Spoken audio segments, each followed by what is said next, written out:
చూడండి గంగా, మీ జీవితం సాగర్తో ముడిపడి ఉంది. విషయాన్ని అర్థం చేసుకోవడానికి ప్రయత్నించండి. మీరు నాకు కాదు, సాగర్కి ధర్మపత్ని. ఈ విషయంలో నిర్ణయం తీసుకోవడానికి మీరెవరు? అసలు నేను ఎవరితో ఉండాలనేది, ఎవరితో వెళ్ళాలనేది అది నిర్ణయించడానికి మీరెవరు అసలు? నేనేవి తోలు బొమ్మను కాదు. నా జీవితం అనే తాడుని మీ చేతుల్లోకి తీసుకొని నన్ను ఆడించడానికి. నేనేమి బొమ్మను కూడా కాదు, మీకు ఇష్టం వచ్చినప్పుడు మీ దగ్గర పెట్టుకొని అవసరం లేదన్నప్పుడు పారేయడానికి. ఇంతవరకు ఇంట్లో ఉన్న వాళ్ళందరూ, గ్రామంలో ప్రతి ఒక్కరూ నేను మీ భార్యనని అనుకుంటున్నారు.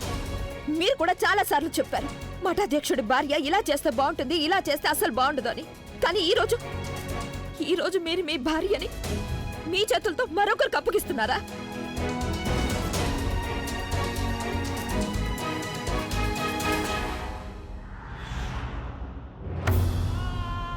బనారస్కెళ్ళి కొన్ని ఫోటోలు తీసుకొచ్చారు. అలాగే నాకు చెప్పేశారు, గంగా నువ్వు సాగర్కి భార్యవి, తనతో పాటు వెళ్ళు అని. బాగుంది. ఇంకొకరితో ఉన్న తర్వాత కూడా నువ్వు నన్ను స్వీకరిస్తావా? మహాత్ముడు అనిపించుకుంటున్నావా? అలాగే శివ, నువ్వేమో నీ భార్యను మరొకరికి అప్పగించి నువ్వు కూడా మహాత్ముడు అయిపోతావా? కానీ నన్ను ఎవరైనా అడిగారా నేనే కోరుకుంటున్నానని?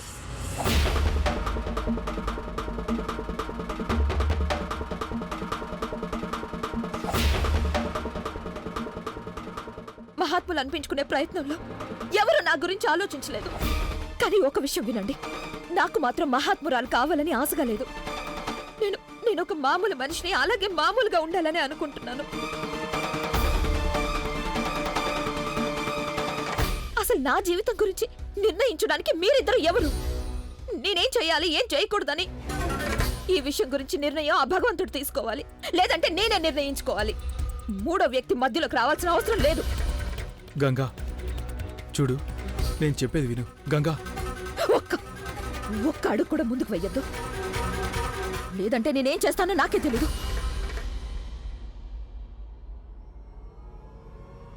గంగా, నేను న్యాయం చేయాలని మీరు కోరుకుంటున్నారు. సరే, ఈరోజు నేను న్యాయం చేస్తాను.